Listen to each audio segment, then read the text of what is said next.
ஆராய்ச்சி செய்து இந்த உலகத்துல இந்த பிரபஞ்சத்திலிருந்து எடுத்த கர்மவினை தீர்க்கக்கூடிய மூல மந்திரம். நீங்க கோவில்ல போய் விளக்கேத்துறதா இருந்தா இந்த மந்திரத்தை ஒரு முறை சொல்லுங்க. முற்பிறவியில செய்த பாவங்கள் எப்பிறவிக்கும் தொடராமல் இருக்க இப்பிறவியிலேயே என் தந்தை வழியில் வந்த கர்மாவனை, என் தாய் வழியில் வந்த கர்மாவனைகள், என் தாயுடைய கர்ப்பத்திலிருந்து நான் இந்த பூமிக்கு கொண்டு வந்த கர்மாவனைகளும் இன்றோடு நிவர்த்தியாகட்டுன்னு 5 தீபம் விளக்கேத்தி சாமிக்கு தேங்காய் வளம் பூ மாலை கல்கண்டு வாங்கி அர்ச்சனை பண்ணி உங்க ஜாதகத்தை கொண்டு போய் சாமி பாதத்துல வச்சு இன்னையோட எனக்கு எல்லாம் நல்லது நடக்கும்னு மனசார கும்பிட்டு வாங்க. வாழ்க்கையில அசுர வளர்ச்சிக்கு வந்து. அனைவருக்கும் வணக்கம். பாரம்பரிய திருவள்ளுவர் குல வம்சம் பிரசன்ன ஜோதிடர் சுப மாரிமுத்து திருப்பூர்லேருந்து இந்த பதிவு உங்களுக்காக. அதாவது மிருகசீரிஷ நட்சத்திரத்தை பற்றி கேட்குறீங்க இல்லைங்களா? ரொம்ப சந்தோஷம். இந்த மிருகசீரிஷ நட்சத்திரம் வந்து அசுவனி, பரணி, கிருத்திகை, ரோகிணி, மிருகசீரிஷ 5வது நட்சத்திரம் கெஞ்சினாலும் கிடைக்காதுன்னு சொல்லுவாங்க. 5வது புள்ள கெஞ்சினாலும் கிடைக்காதுங்களா? ஏன்னு 5வது பிறக்கிற புள்ள கெஞ்சினாலும் கிடைக்காதான். அதனால பஞ்சபூதத்தில் 5 இல்லைங்களா? நீர், நெருப்பு, காற்று, பூமி, ஆகாயம். இந்த பஞ்சபூதத்தில் 5வது பூதம் தான் குழந்தை. ஆனால் 5வது புள்ள கெஞ்சினாலும் கிடைக்காதான். அப்படின்னா பாருங்களேன், 5வது புள்ள வந்து எப்பவுமே பெற்றவங்களுக்கு வந்து ஒரு பாதுகாப்பாக இருக்குமா. அதனால அந்த காலத்தில் முன்னோர்கள் அதை சொல்லியிருக்காங்க. இன்றைக்கி 2 குழந்தை பெற்றதுனால இந்த 5வது குழந்தை பற்றி பேசுகிறதுக்கு கொஞ்சம் குறைவு தானே இல்லைங்களா? மிக குறைவு. ஆமாங்கம்மா, 2 குழந்தை பெற்றுக்கிறதே பெருசுங்க. இந்த உலகத்தில் இன்றைக்கி வந்து 5 குழந்தை பெற்றுக்கிறதுக்கெல்லாம் அந்த காலத்தில் அந்த பழமொழி ஒன்று சொல்லுவாங்க, பார்த்துருக்கீங்களா? 1 புள்ள பெற்றா உரியில் சோறு, 4 புள்ள பெற்றா நடுத்தெருவில் சோறுங்களா? கேள்விப்பட்டுக்கிறீங்களா? அப்படி இல்லைங்களா? 5 பிள்ளையும் அந்த அம்மா பெற்றிருக்குமா யதார்த்தமாக. சிவகாமி வைக்கி சாப்பாடு உரியில் சோறு வைப்பாங்கன்னு சொல்லி சுப்புலட்சுமி விட்டுட்டு போயிருமா. சுப்புலட்சுமி வந்து பிரபா வைக்கின்னு சொல்லிட்டு என்னங்க பிரபா வைக்கின்னு சொல்லிட்டு சாந்தி விட்டுட்டு போயிருமா. சாந்தி வைக்கின்னு சொல்லிட்டு சிவசங்கரி விட்டுட்டு போயிருமா. இப்படி 5 பிள்ளைங்களுமே அவங்க வைப்பாங்க இவங்க வைப்பாங்கன்னு கடைசியில் எந்த சோறுமே வைக்காமல் கடைசியில் நடுத்தெருவில் வந்து புலம்பிட்டு வந்து யாரோ ஒருத்தர் சாப்பாடு கொடுப்பாங்களாமா. அந்த சாப்பாடை வாங்கி சாப்பிடும் போது அங்கே பழமொழி பிறக்குது, 1 புள்ள பெற்றிருந்தால் உரியில் சோறு, 4 புள்ள பெற்றதுனால நடுத்தெருவில் சோறு. அப்போது 1 பிள்ளையாக இருந்தால் நீ எப்போவோ சாப்பிடு அப்படின்ட்டு செஞ்சு உரியில் வச்சுட்டு போயிருக்குமில்லங்க. இந்த 4 புள்ள வச்சனால எசிலி போட்டாங்கல்லங்கன்னு. அதனால தான் 5வது புள்ள கெஞ்சினாலும் கிடைக்காதுன்னு சொன்னாங்களாம். அந்த 4 பிள்ளைங்கிறத விட்டு 5வது பிள்ளையாக இருந்தால் அது பாங்க பார்த்துக்குமா. இந்த காலத்தில் பழமொழியெல்லாம் மறந்துடக்கூடாது இல்லைங்களா? இந்த மிருகசீரிஷ நட்சத்திரத்தில் ஆண் பிறந்தாலும் பெண் பிறந்தாலும் அவங்கக்கிட்ட ஒரு திடகாத்திரமான ஒரு தைரியம் இருக்குங்க. ஏன்னா செவ்வாயுடைய நட்சத்திரம் செவ்வாய். இந்த செவ்வாயுடைய நட்சத்திரமாக இருக்கிறனால அவங்கக்கிட்ட தைரியம், வீரியம், ஒரு வைராக்கியம், ஒரு வரட்டு, ஒரு கர்வம் எல்லாத்தையுமே அவங்க வந்து வச்சு கடைசி வரைக்குமே இந்த உலகத்தில் நான் பிறந்து யாருக்கு அடிபணியாமல் நான் கரெக்டாக வாழ்ந்துருவேன்னு சொல்லி அவங்களுக்குள்ளேயே ஒரு வட்டம் போட்டுக்குவாங்க. அதுதான் அந்த மிருகசீரிஷ நட்சத்திரம். அது பேரே மிருகசீரிஷ நட்சத்திரம். அப்போது அந்த மிருகசீரிஷ நட்சத்திரம் என்னென்னு கேட்டிங்கன்னா எல்லாத்துக்குமே நல்லதாக செய்யும், ஆனால் நல்ல பேர் எடுக்க முடியாதுன்னு வச்சுக்கோங்களேன். அவங்களும் நல்லதை நம்மளுக்கு செய்வாங்க, ஆனால் நல்ல பேர் எடுக்க முடியாது. அப்போது இந்த மிருகசீரிஷ நட்சத்திரம் வந்து செவ்வாயுடைய நட்சத்திரம்.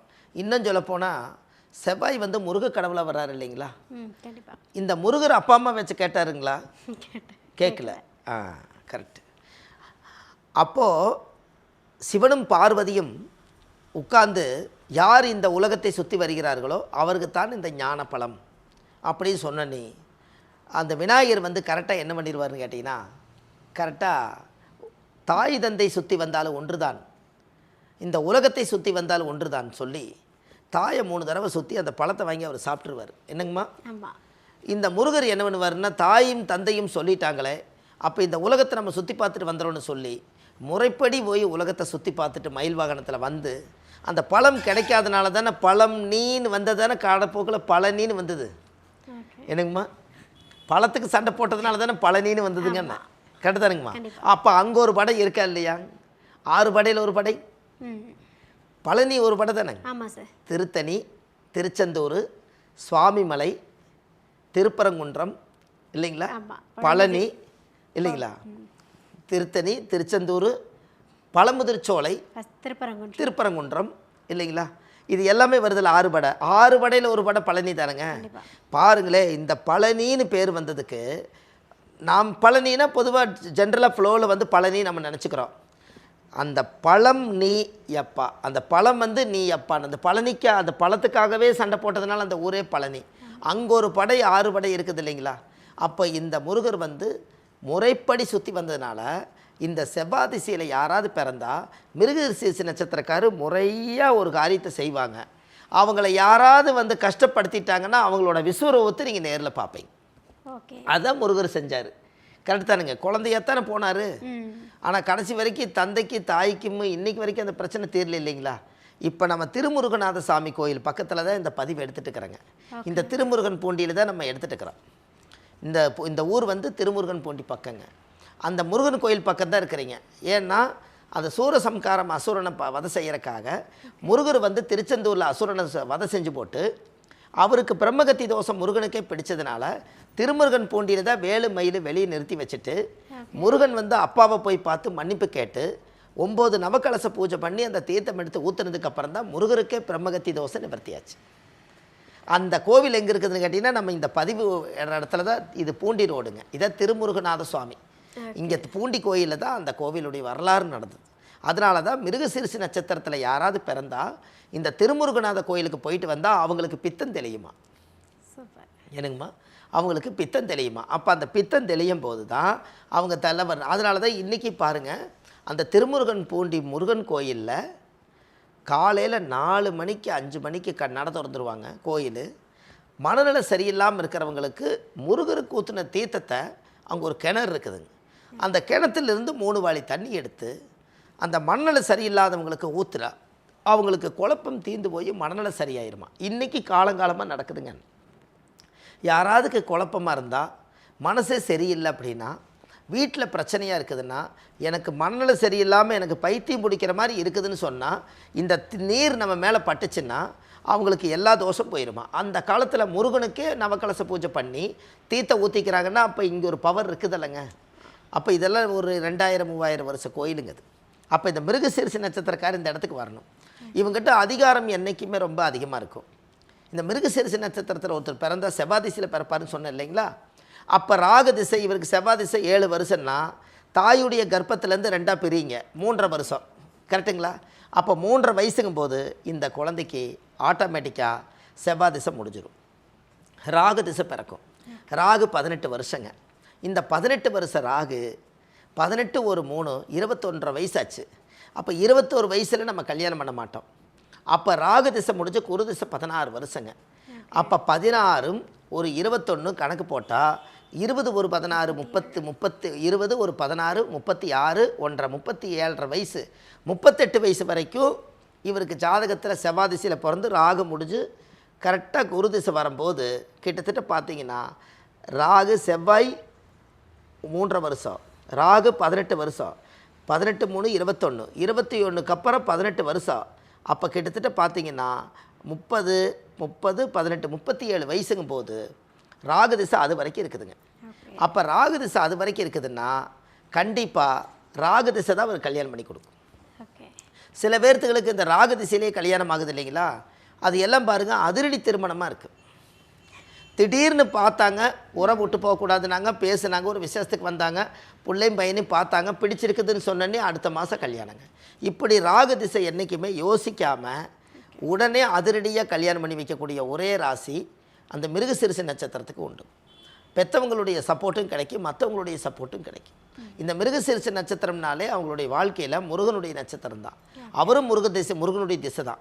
அப்போ இந்த முருகனுடைய திசையில் அவங்களுக்கு கிட்டத்தட்ட பார்த்தீங்கன்னா 37 வயசுக்கும் போது செவ்வாய் ராகு குரு. அப்போ குரு முடிஞ்சுது. அப்போ 37க்கு அப்புறம் சனி ஒரு 19 வருஷம். அப்போ சனி கிட்டத்தட்ட 19 வரும்போது 37 ஒரு 19ன்னு கணக்கு போட்டால் 57 கிட்டத்தட்ட 57 60 வயசு வரைக்கும் இந்த ராகு முடிஞ்சு குருவும் வந்து முடிஞ்சு சனி திசை கரெக்டாக வரும்போது இவங்களுக்கு கிட்டத்தட்ட 59 வயசு ஆகுது. அப்போது செவ்வாய் ராகு குரு சனி 4ஆம் திசை வரும்போதே 60 வயசு ஆயிடுதுங்கண்ணே. அப்போ 4 திசை இவங்க கிடக்கிறக்குள்ள 60 வயசுனாலே இந்த சனி மகா திசையில் அவங்களோட வாழ்க்கையில் ஒரு பெரிய மாற்றம் என்னன்னு கேட்டிங்கன்னா 60 வயசுக்குள்ளே இவங்க ரிட்டையர்ட் ஆகிறக்குள்ள பசங்களை படிக்க வச்சு ஆளாக்கி ஒரு மனுஷனாக மாற்றி ஒரு தெய்வ அம்சமாக அவங்களுடைய வாழ்க்கையில் ஒரு நல்லா இருக்கிறதுக்காக மிகப்பெரிய மாற்றங்களை உருவாக்கி சனி திசையே இவங்க வாழ்க்கையில் ரிட்டையர்ட் ஆகிடுவாங்கன்னு. எனக்குமா எல்லா கல்யாணமும் பசங்களுக்கு குழந்தைகளுக்கு பிள்ளைகளுக்கெல்லாம் முடிச்சு வச்சு சனி திசை 60 வயசுங்கும் போது இவர் கடமை முடிச்சிருவார். இன்னும் சொல்ல போனால் புதன் திசை 17 வருஷங்க. இந்த புதன் திசை 17 வருஷங்கும் போது 60 ஒரு 17 77. அப்போ 77 வயசுக்குள்ளேயே இவர் புதன் திசை போயிட்டார். அது வரைக்கும் இவர் நல்லா வாழணுமே.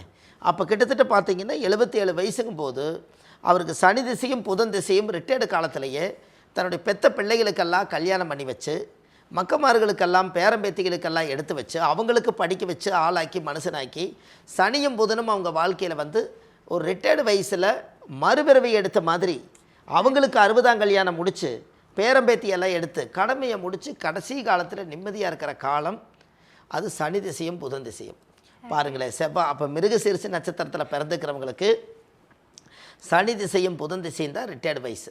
அப்போது 60 வயசுக்குள்ளே நாம் பிறந்து வளர்ந்து தலையெடுத்து நீங்கள் செட்டில் ஆகலைன்னா நீங்கள் 60 வயசுக்கு மேலே நீங்கள் எப்படி வாழுவீங்கன்னு. யாருக்குமே ஒரு காலம் நிறையா இருக்குது நம்ம நினைக்கிறோமுங்க.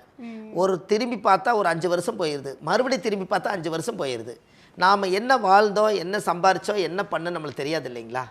அப்போ அதனால் நம்ம ஜாதகத்துக்கு அந்த சனி மகா திசை புதன் திசையில் நம்ம உஷாராயிக்கணுங்கிறதுக்காகத்தான் இந்த நட்சத்திர வரிசையில் திசைகள் போகுது. இப்போ பாருங்களேன், எல்லாத்துக்கும் ஒரு பயம் வருது பாருங்களேன். ஐயோ நம்ம குழந்தையில் 20 வயசு பாதி இளமையிலே போயிடுச்சு. 20லேருந்து 40க்குள்ளே தான் நம்மளுக்கு வாழ வேண்டிய வயசு. 40லேருந்து 60க்குள்ளே முதுமை காலம். 60க்கு மேலே நம்மளால் வாழ முடியாது. அப்போ இருக்கிற 20லேருந்து 40க்குள்ளே காலத்தை வீணாக்கிடக்கூடாதுங்கிற ஒரு எண்ணம் இனிமேல் வந்துடும் இல்லைங்களா. கண்டிப்பாக கண்டிப்பாக. என்னங்கம்மா? கண்டிப்பாக சார். நான் கரெக்டாக பாருங்கள், 30 வயசே நீங்கள் அறியாத வயசு பெற்றவங்களோட இருந்திருக்கலாம். 25 வயசு வச்சுக்கோங்க.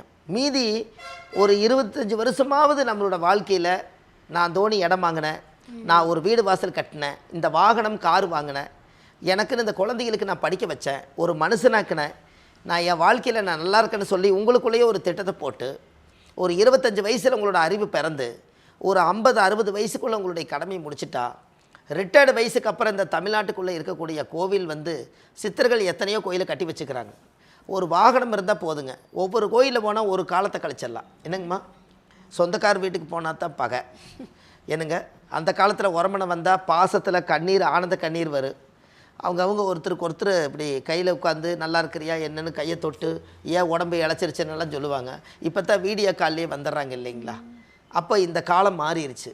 அப்போ நம்மளுக்கு 60 வயசு 65 வயசுக்கு மேலே இந்த உலகத்தில் மிருகசீரிஷ நட்சத்திரக்காருக்கு கடமை முடிகிற காலம். அதனால் அதுக்குண்டான ஒரு கோயில் ஒன்று சொல்கிறேங்க. அந்த கோயிலை கண்டிப்பாக நீங்கள் போய் சாமிக்கு தேங்காய் பழம், பூ மாலை, கல்கண்டு வாங்கி அர்ச்சனை பண்ணி அந்த கோவிலில் சாமி கும்பிட்டு வந்தாச்சுன்னு சொன்னால் உங்கள் வாழ்க்கையில் ஒரு அசுர வளர்ச்சிக்கு கண்டிப்பாக நீங்கள் வருவீங்க என்று சொல்லி, பாரம்பரிய திருவள்ளுவர் குல வம்சம், பிரசன்ன ஜோதிடர் சுப மாரிமுத்து, திருப்பூர்லேருந்து. ஐயா, மிருகசீரிஷம்.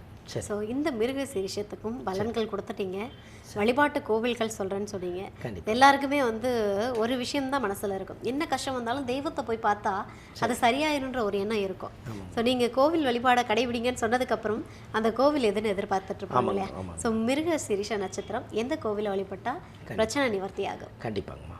அதாவது இந்த மிருகசீரிஷ நட்சத்திரக்கார் வந்து வாழ்க்கையில் ஒரு பெரிய மாற்றத்தை அது ஏற்படுத்தி கொடுக்கணும் அப்படிங்கிறக்காக ஒரு நல்ல விஷயம் என்னன்னாங்கம்மா, இந்த மிருகசீரிஷ நட்சத்திரத்தில் யாராவது ஒருத்தர் பிறந்தா ஆதிநாராயண பெருமாள், தஞ்சாவூர் பக்கத்தில் அந்த கோயில் இருக்குதுங்க. இந்த ஆதிநாராயண பெருமாள் கோவிலில் போய் சாமிக்கு தேங்காய் பழம், பூ மாலை, கல்கண்டு வாங்கி அர்ச்சனை பண்ணி அந்த கோவிலில் போய் சாமி கும்பிட்டு வந்தாங்கன்னா அவங்களுடைய ஜென்ம நட்சத்திர தோஷம் நிவர்த்தி ஆகும். முதல் தாயுடைய கர்ப்பத்தில் இருந்து பிறக்கும்போது எந்த நட்சத்திரத்தில் பிறந்தீங்களோ அந்த நட்சத்திரத்துக்கு ஒரு நன்றி செய்யணும் அல்லவா. இதை கண்டிப்பாக செஞ்சுட்டு வாங்க, வாழ்க்கையில் அசுர வளர்ச்சிக்கு வருவாங்க. சூப்பர் ஐயா. சரிங்கண்ணாம்மா.